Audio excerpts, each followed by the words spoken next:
આજે વોકિંગમાં ગયા હતા તમે? ના આજે નથી મેળવ્યું મને. નથી? તો પછી સાંજે નીકળી જજો જમીને. એને કઈ તો મેળ પાડવું પડે ને આપણે.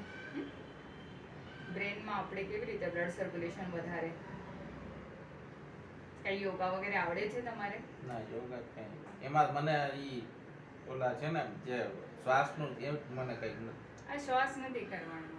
ભલે ને કાઈ. એટલે યોગામાં જે ઓલું ભલે તમારે રનિંગ આવડે, વોકિંગ આવડે, સાયકલિંગ આવડે, શું વસ્તુ આવડે છે? ઈ તો ચાલવાનું છે, સાયકલનું છે, ઈ તો ગમે ઈ હા, કરી. તો આ કરી લેજો તમારે. જો આવડે ને તમારે જો ઈચ્છા થાય આ કરો. હં?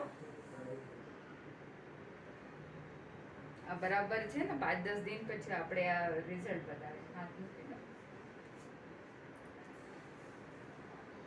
સવારના તડકા તો બહુ જરૂરી છે તમારે. સવારના સૂરજ ઉગી જાય ને 7 થી 8 અને બહાર જ બેસવાનું. ભલે ચા કોફી જો પીવું છે તમારે, પેપર વાંચવું છે, મોબાઈલ બધું તડકામાં પકડી રાખજો.